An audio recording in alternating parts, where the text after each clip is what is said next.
Good morning, everybody. It is Thursday, June 19th. I'm Jane Johnston with the Briar Hill Group at Remax Camosun. Welcome to the Victoria Real Estate Show. I'm here with... Hey everybody, Andrew Plank here with Royal LePage Coast Capital and the Vibe Collective. How are you? And Jen Lowe, mortgage broker with Dominion Lending Center's Modern Mortgage Group. Good to see you guys. How's everybody doing today? A little tired today, but doing okay. Good. What makes you tired?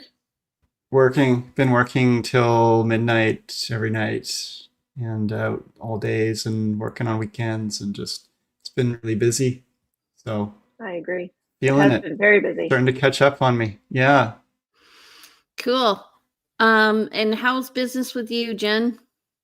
It's been very busy. Lots of mortgages coming up for renewal, refinances, and the purchases are starting to pick up here as well. Awesome. Okay, well, we have a guest speaker today. We're going to be talking about the Arizona real estate market. And I see we already have numerous people watching with us, so that's going to be exciting. But first, let's just do our stats. So, actually, we're going to get an update first from Jen Lowe. Yes. Yeah, well, nothing too exciting. We're just watching what's happening south of the border, as there's definitely some warning signs that could ripple into Canada with the US job numbers are really softening.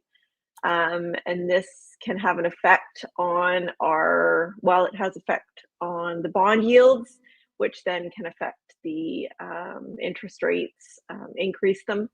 For the fixed rates,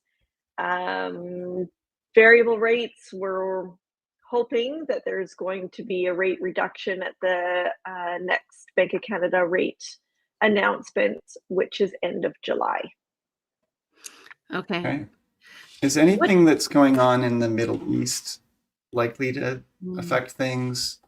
Or we've had things happening all over the world that have been of concern, but it just feels like maybe things are wrapped up a little more. And what might anything outside of Canada, US do to impact our situation here? I think it definitely can have a ripple effect. I mean, it depends on like our interest rates are really directly tied to what happens in the US with the Fed. If they choose to raise rates or their inflation goes up, we tend to really back off and put the brakes on. I think that's above my head, honestly. I think it does, it ripples into our economy, it ripples into the US economy, which then does have an effect, but not directly. Interestingly, I was talking to somebody who's an investment advisor yesterday. I asked them if they're moving money out of the US, and they said no, which surprised me. He said that basically Canadian companies are tied really closely to American companies, and there's a lot of backing and forthing. So he didn't think that it would be easy to do that. I don't know. The main words that are thrown around right now is that uneasy and uncertainty, or people aren't certain, and when that happens, people just put the brakes on. So yes, we're on hoping investments, on hiring, on everything, anything economy wise. Yeah. Everybody becomes more conservative, tightens their belts, gets concerned. Okay, got it. Thank you. So what's the percentage chance of a next rate reduction? Do you know? Right now, I think it's about 50-50 as the numbers roll out with what the Fed does in the US. That can signify whether or not we're going to drop. If they drop, more than likely we will. But we'll just have to see. I think last time I heard from you say that we were looking at maybe 2 more drops this year was kind of what's on the expected horizon. So that's pretty positive, 50 basis points overall, at least. Yes. And that is still the expectation. It's just a matter of when they do those Right. drops. Front load them or make them later in the year. And okay, got it. Good. Well, thank you, Jen. You're All welcome. right. Okay, I just have a bit of a crisis with a client right now. Their hot water tank burst. Anyway. Oh, no. Okay, Andrew, you want to do the 7-day market watch? Hold on a second, though. I just want to speak to that. Like, there's all these crises that we as realtors, like, what can we do? What can you do about that, Jane? There's a hot water tank burst. What can you in this moment do about that? But we are always dealing with these crises. Okay, so they bought a few years ago. The seller called not really knowing what was going on with the hot water tank and the sorry, somebody's playing something quite loud. They didn't know what was going on. They'd never had a hot water tank burst before. So the first thing I said was, well, I want you to take pictures of what's happening because the water will be there and then it'll go. So you want to know where the water's being, and you want to also explain that to your insurance company. And I asked her if she could look at the date on the hot water tank to determine the age. They're not sophisticated homeowners. So I was suggesting I hope they're not watching this. Nope. I hope this is good advice anyway. Take a picture of the serial number so that you know the age of the hot water tank, and then just determine whether or not you have it in warranty or not. If it's in warranty, it'll be covered by insurance, and if it's not, it's likely not to be covered by insurance. Right. Okay. Well, yeah. So they say replace your hot water tank every 8 to 10 years. Make sure you get on top of that. Replace it before warranty goes up. I wouldn't necessarily know to see take a picture of where the water is, so where it's going. That's a good piece of advice there too. How about, I know you've already told them to do this or they've already done it, but how about turn off the water? I did. I told them to turn off the water.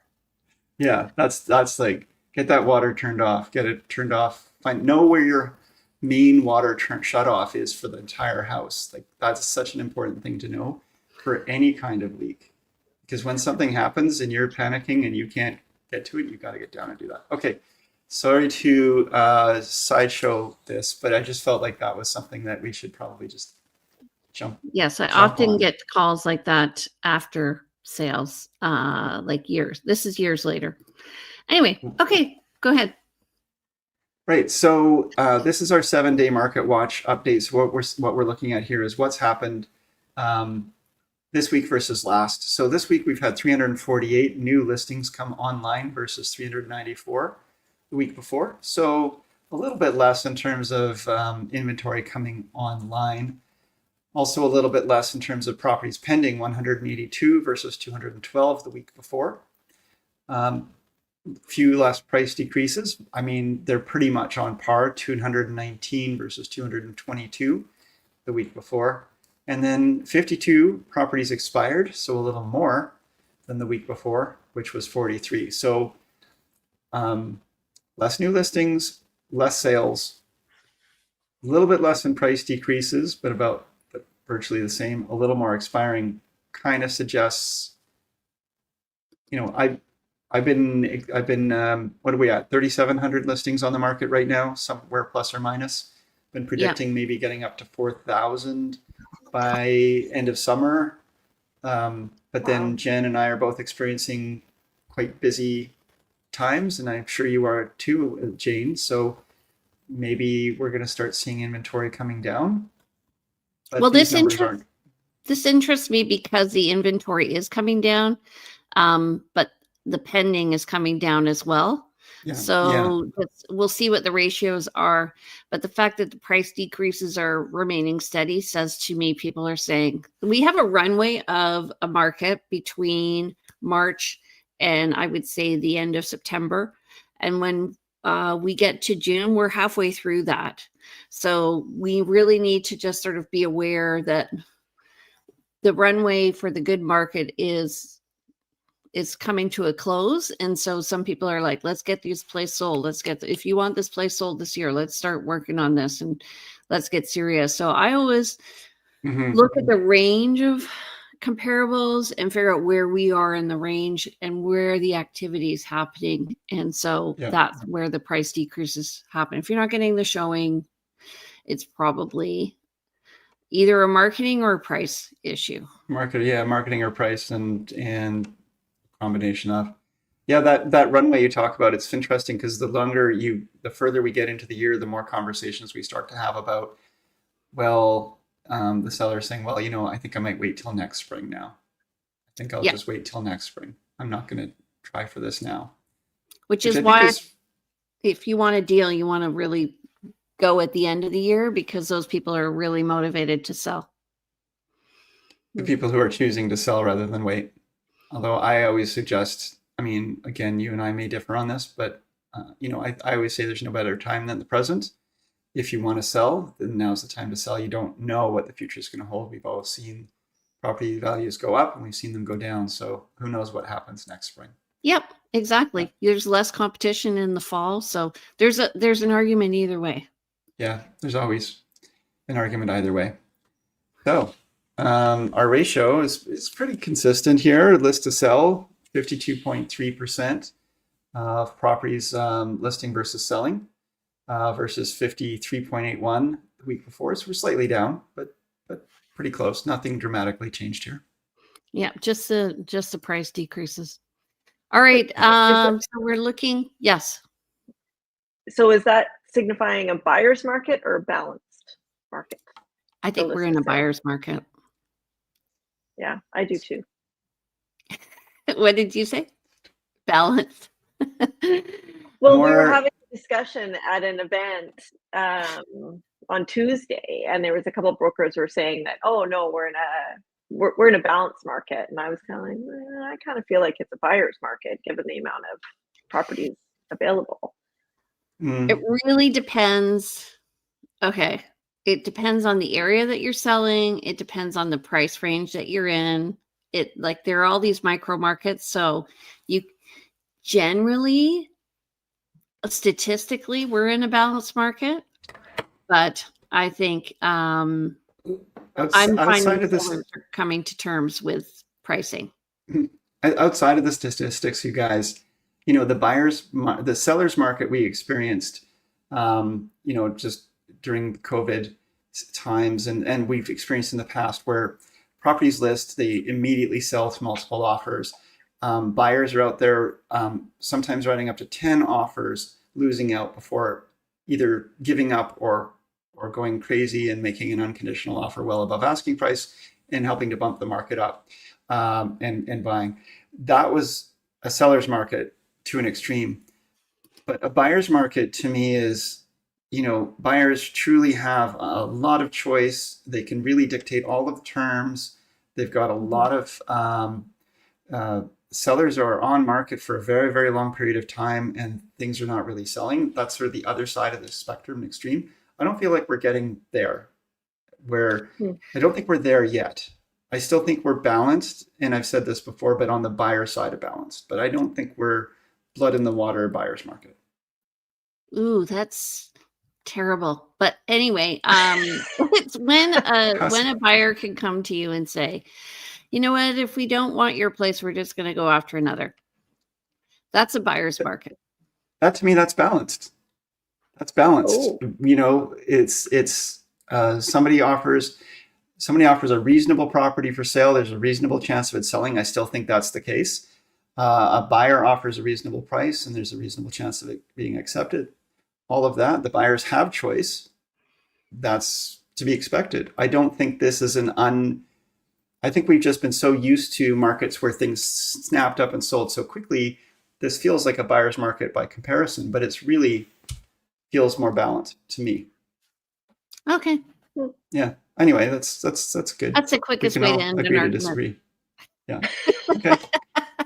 Yeah. Yes, dear. Net unconditional sales. We're looking at June 2024 compared to June 2025. We are at 375 this month, this year, and that's compared to 661 last year. for June. We are at new listings 808, and that's compared to 1,495. And total active listings we're at 3,763, and that's compared to 3,459. And Rick is saying, I heard online that Canadians want to sell U.S. property because of the current administration in the USA. Well, this is a good segue It's because a perfect segue. our next speaker is Trisha Leehan. She is from Arizona, and she's going to be talking about what's happening with the Arizona market. Welcome, Trisha. Hi, good morning. Thank you for the opportunity to be here. I have known Jane Johnston now probably for close to 10 years. I think we met at Activate in Winnipeg a lifetime ago. Yes, the market's very interesting right now. It's due to what's happening politically, and lots of Canadians are selling because they don't want to have anything to do with the US. And that's what I would really like to speak to, is how important it is to have a realtor that has the experience, but mainly the resources when they get ready to sell their home. Because if the money is sent to the IRS, which is 15% withholding, and probably several states, probably at least a dozen states also have a withholding. And it's not a tax, it's capital gains. Oh, it's gone, like 50% gone? 15% is sent to the IRS. So they have to have a tax identification number. They have the FERC withholding. There's also in some states a withholding. I think Hawaii is probably the highest. They have almost 10% withholding. We have a 25% withholding here, but it's not what foreign sellers absolutely pay, but it has to be held back until they have cleared the Canadian Revenue Agency, made their assessments and know exactly what it owed. That's taken out of it. The remainder goes back to the seller. And that's similar here. Okay. But I have heard horror stories that within the past 2 years, a Canadian homeowner here actually had their neighbor, because they thought that was the right thing to do, to list their home. And she actually sold it as well. And she had never dealt with a foreign national selling their property. And that 15% on a $2 million property is still sitting at the IRS. Oh boy. Yeah. So that's a lot of money. What's the percentage ownership of Canadians in your area? Out of probably about 25,000 homeowners. So that would be probably 8 to 10%. Wow, that's a lot. Yeah. But I mean, speaking to selling, I mean, Florida, because of the hurricanes, the interest rates, the difference in the dollar, insurance. I was actually on a Zoom a couple of days ago, and a realtor out of our Tucson office said his dad just paid for their insurance for their family home. It was $22,000 for a year. So are people from Florida moving to Arizona then for the weather and? Right now, no. No chance of flooding. I think because of the political climate. And I'll tell you, most Canadians know more about what's going on in the US than most Americans do. Wow. No, I'm serious. It's just because to also you get say, just pardon to me? interrupt here, Trisha did live in Canada. So she's lived, where have you lived? Manitoba. My parents chose, I grew up in Colorado. My parents in the late 70s chose to move to Manitoba. I've lived in every Western province, even the Yukon Territory, and moved here from Kelowna. Okay. Oh, wow. And Kelowna still, well, Canada still has a huge part of my heart, but especially Kelowna. Didn't Rob Bailey move from Kelowna too? Is everybody leaving Kelowna to go down to warmer climes and sell real estate? Yes, he did. We've got another colleague who sells real estate in Puerto Vallarta. Oh, and he moved from Kelowna. That's funny. So, yes, realtor is essential, especially a realtor who understands working with a foreign national and all the tax implications. Are you finding that Canadians have a realistic expectation of the process, and how long is it taking for properties to sell, and what's the average price? Is it coming down? All these questions. So to date in 2025, we've actually sold more homes than we did in 24. However, as I say that, we have a lot more listings on the market. So, and you were speaking to your timeline. So here in Arizona, our most highest buying time is and selling is basically starts off the early February and really start softening May, June. Believe it or not, I mean, some of our kids start, depending on what part of the city, they start going back to school in July, and they might get off, mid-May. So they want to move and be settled before the kids go back to school. And, I mean, we have a analyst here that studies our MLS. Actually, he's from the UK, but have a great presenter here. And she said, especially in luxury properties, when it starts hitting 100, luxury buyers stop coming to Arizona. So it's Of course. yeah. So I think we're going to be 114 today. And just to give you an idea, 41 is 100. 41 Celsius is 100. Celsius. So yeah. So you've got the air conditioning on. So what's an average house price right now in where you are? Is Phoenix, right? Well, I'm in Scottsdale, but the average right throughout the valley is 472,000, and average days on market is about 72. But it depends on the area. Not every city is in a seller's market, but like my MLS covers it's about the same size as Los Angeles. We just don't have as dense population, but we are the 5th largest city in the United States. Sorry. Pardon me? They did have a peaceful no king last weekend, but I did not participate. Okay. Just working for a living interferes with playtime. I know it does get in the way of these things. We had the No Kings demonstrations here in Canada even. So it sounds like just kind of, people are buying when they want to be there. So for example, if I was a Canadian wanting to travel to Arizona, I'm going to be going down there as a snowbirder in our winter. And that's going to be when, if I was down there traveling with my partner and we're looking around thinking, well, what about Arizona real estate? It's beautiful here this time of year. That's when we're going to start. Maybe we're most likely to pull the trigger. We're not going to be traveling in summer in Arizona going, oh boy, we'd really love to live here. So your market is seasonal that way, right? Well, it is. However, as you say that, so in 2008, I sold my first $1 million home to a Canadian from Vancouver. And he said to me, and I worked with him almost a year before he purchased, but he started at 500,000 and he kept upping his budget and bought in a beautiful community here called Greyhawk. And he said to me, Trish, you should be coming to Vancouver to do a workshop because Vancouver loves Scottsdale.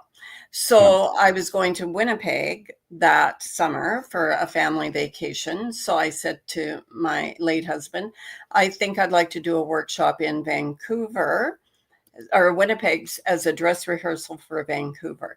So in the beginning, and I've done workshops in every Western Canadian city. And the matter of fact, I presented at Jane's office with RBC Bank. That was before COVID. So yes, it's amazing to me how many of my Canadian clients come here in the summer, like Manitoba. They know they're going to have guaranteed hot. So, right. So we have a lot of Canadians come even in the summer. There's a lot of bugs in Manitoba in the summer too. Yes. There's a lot of snakes in Scottsdale. Yuck. Yeah. Are there Canadians still looking to buy? We do have somebody who's commented here. I'm looking to buy new construction in Phoenix, but builders seem to want 2023 prices. I'm assuming he's talking about a new home.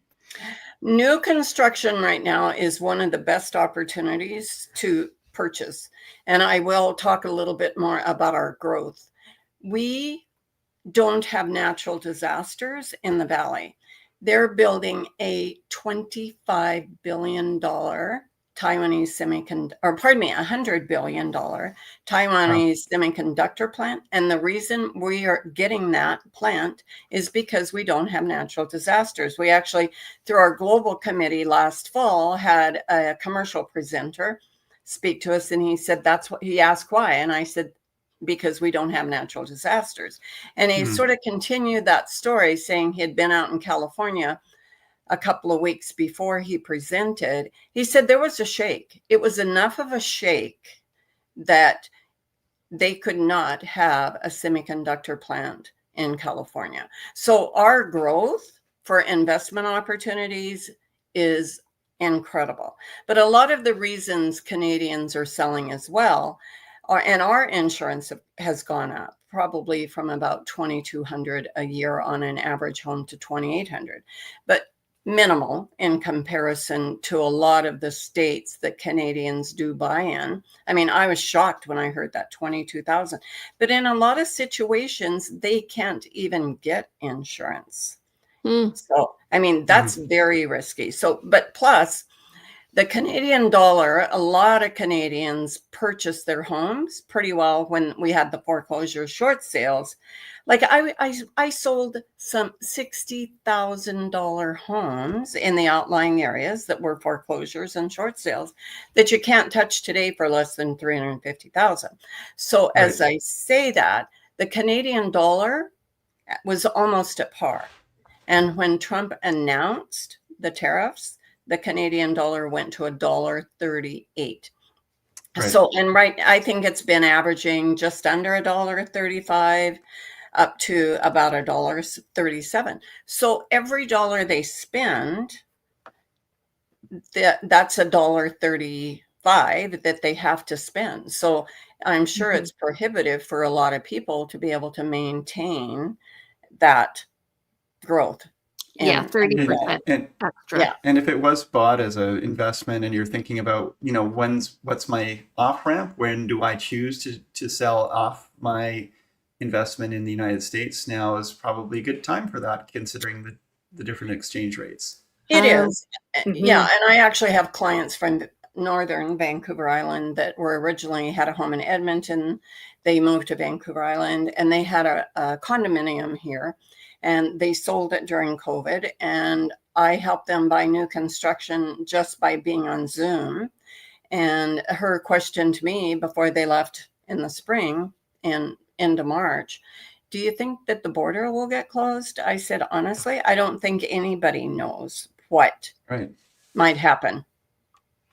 Well, there are Canadians being turned back at the border, especially if they're showing up. Like I have some friends who drive RVs down there and spend the winter, and the U.S. border is turning some of them back.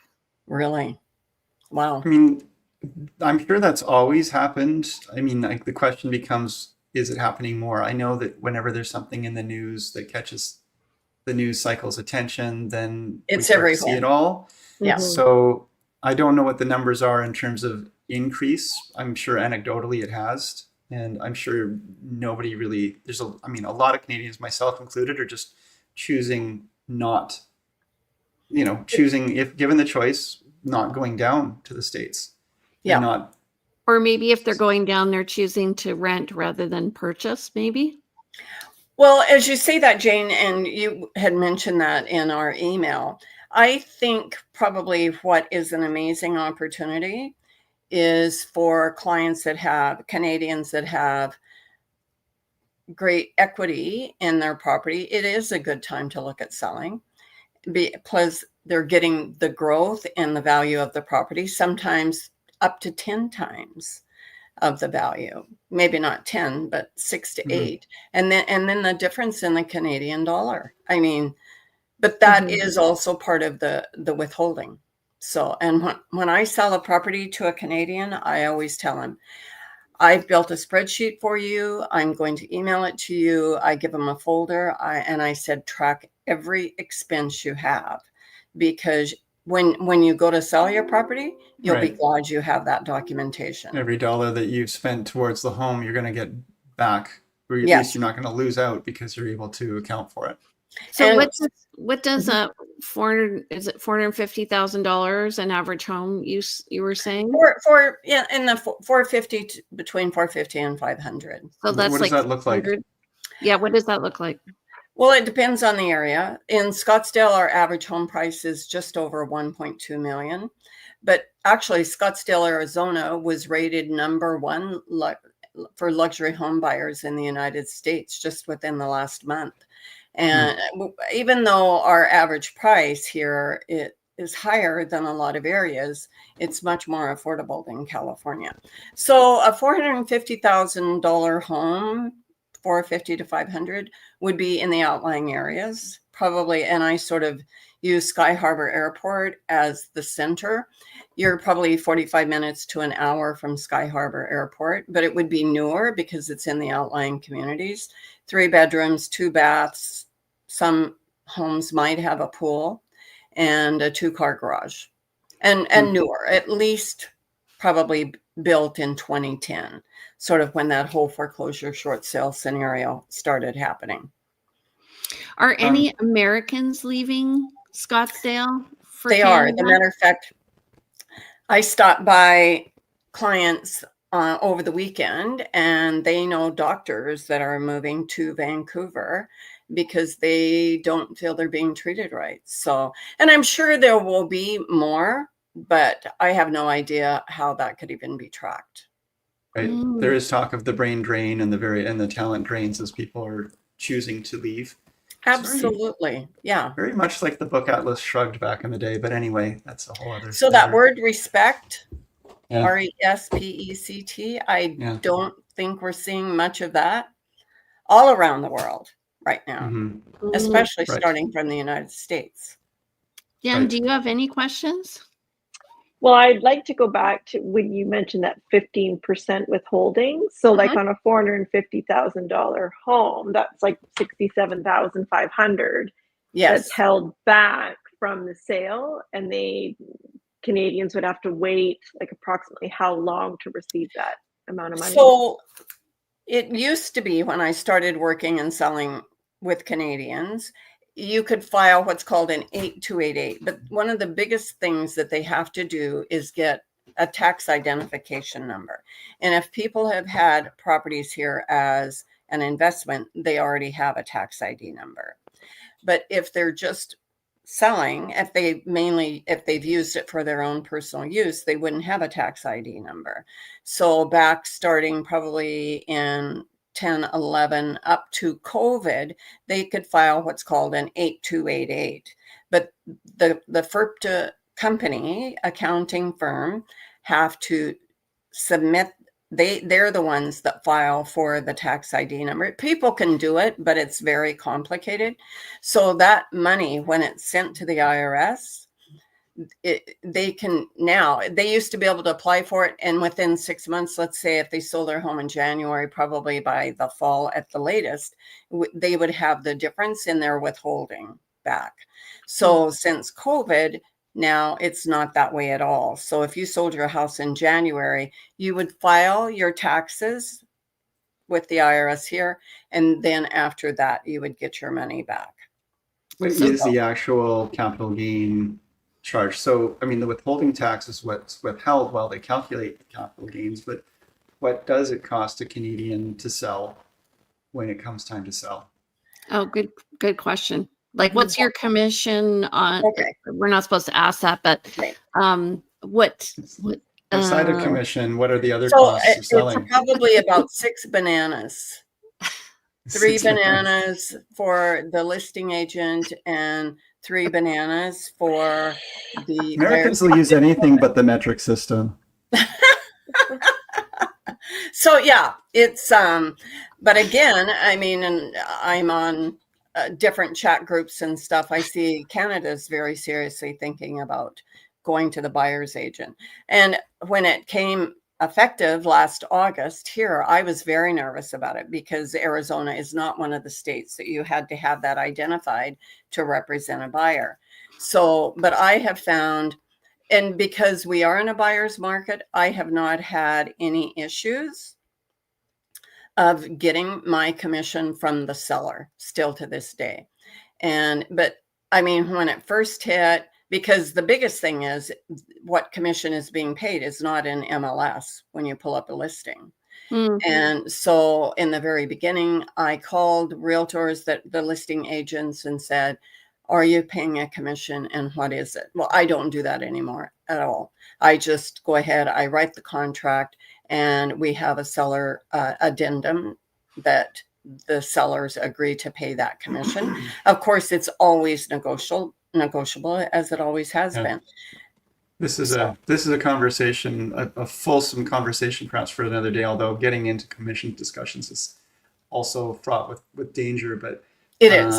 But the fact is that we're probably all having to move towards buyer commission at some point, given where things are going, where we negotiate with our buyers. You want to help me, we want us to help you find a home. This is what it's going to cost you.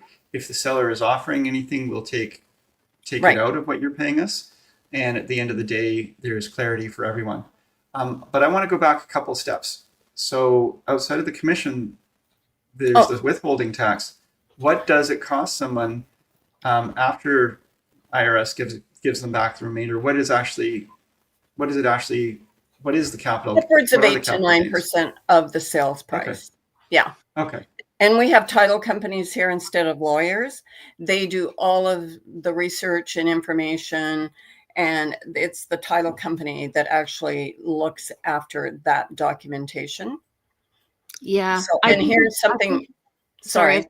I think it's very important when you go to buy in another country, because I'm working with a Canadian who was living in the US, and I have to keep going over what the next steps are, because just culturally it's very different to buy and sell than it is here. It's very cut and dried here in Victoria.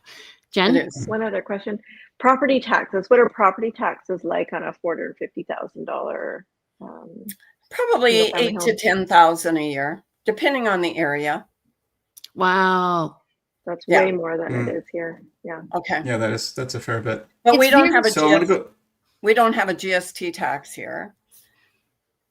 Right. So it's very interesting. Like, I've spoken to other US realtors, and when people complain about the taxes here, our income tax, but in Canada, they get taxed a lot of different ways. You pay the piper. You pay the piper one way or another. Going back to Rick's question about, in general, he was asking about new construction, and you'd mentioned, Trisha, that there were more opportunities in new construction. You felt like there was an opportunity. Where are the opportunities for even now buying, and what would you be if someone is coming to you with $500,000 US dollars or $750,000 US dollars to say, like, do the best you can for me? What are you thinking? Well, a $500,000 home would definitely be in the outlying areas. And I think the biggest thing that new construction is offering is interest rates. Like, I had an email come into my box this morning that they're offering 3.99%, which compared to our normal rate right now, just around 7%. And that's for the life of the mortgage. And that's something that I really wanted to speak to too. In the United States, if you had the opportunity in 2022 to have a mortgage at 3%, that's for the life of the mortgage. We don't have to refinance here. But if we want to refinance, we can. And it's not nearly as costly. As well, we can actually write off our interest on our mortgage here in the United States. And to get financing approval here is probably close to 30 days.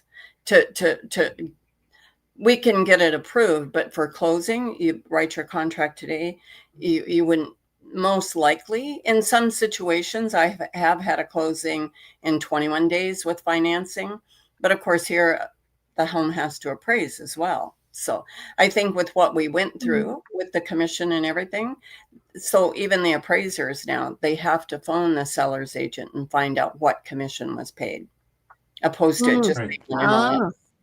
Yeah. That's interesting. Okay, so let's just go over this, just the form here of how we do this. So they write the offer. Then it's subject to an appraisal, Yes. and And the also appraisal, subject to a home inspection. the appraisal it's different.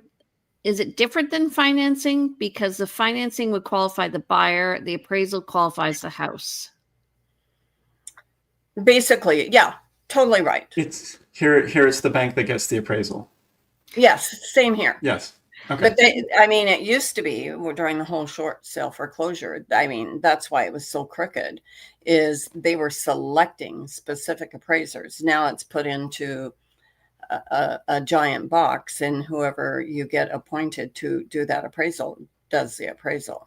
Right. And appraisers can kibosh the deal if the house doesn't qualify for what the buyer paid. They can, but we haven't been seeing very much of that since COVID. I mean, but like I said, I mean, even our luxury market since COVID has almost doubled. Like, What do you mean? so if somebody had purchased a home in 2023, it's on the market today for 1.5 to 2 million. It's on the market here for at least 3.5 to 4 million. Oh, yeah, wow. That's how much the growth has increased. But like I said, in some of the outlying areas, it's going to be, a $60,000 home. You can't touch that for less than $360,000. Gotcha. What's your? Sorry, one more thing I'll just add in there. Because of the insurance issues, it's really affected our homeowners associations as well, especially on townhomes and condos. Like in some situations, they've gone up from $250 a month to $350 a month. And that's like your strata fees. That's right. For and here, that's to cover the increase in strata fee insurance. It's going to be high.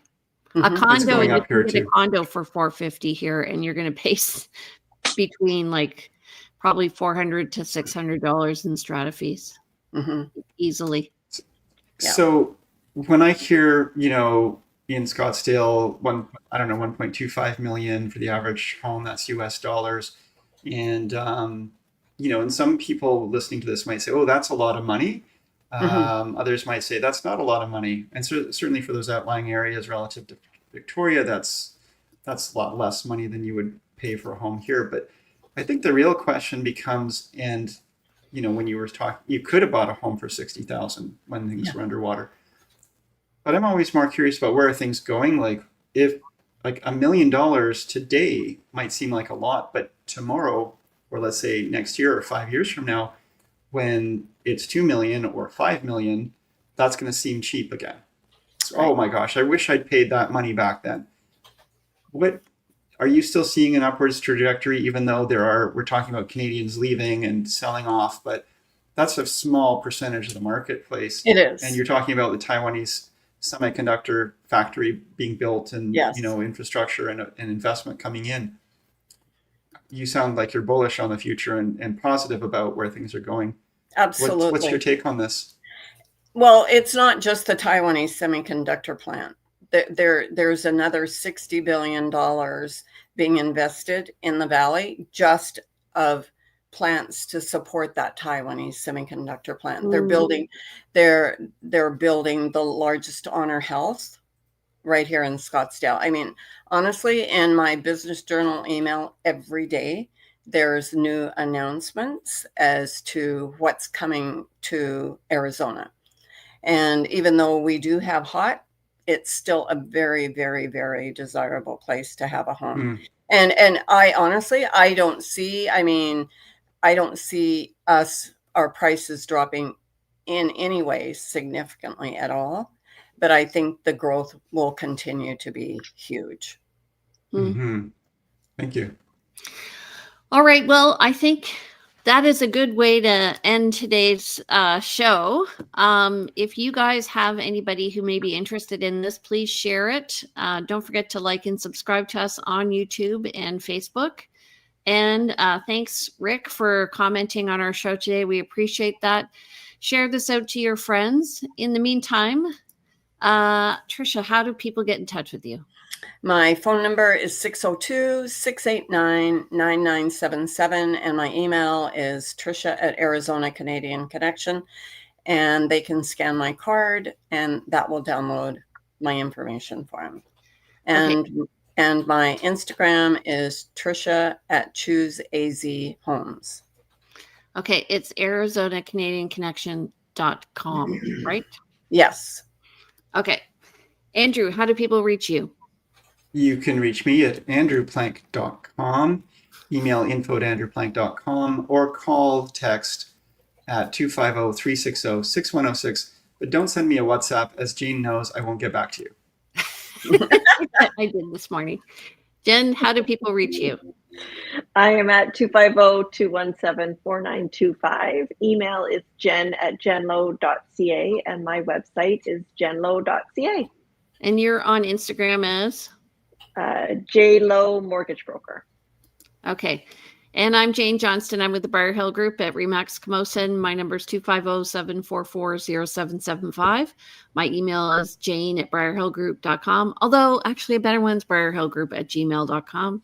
And you can reach me on the web at briarhillgroup.com. And we are on Instagram also as Briar Hill Group, or you can follow me about lifestyle in Victoria at realtyteacher_Remax_Victoria.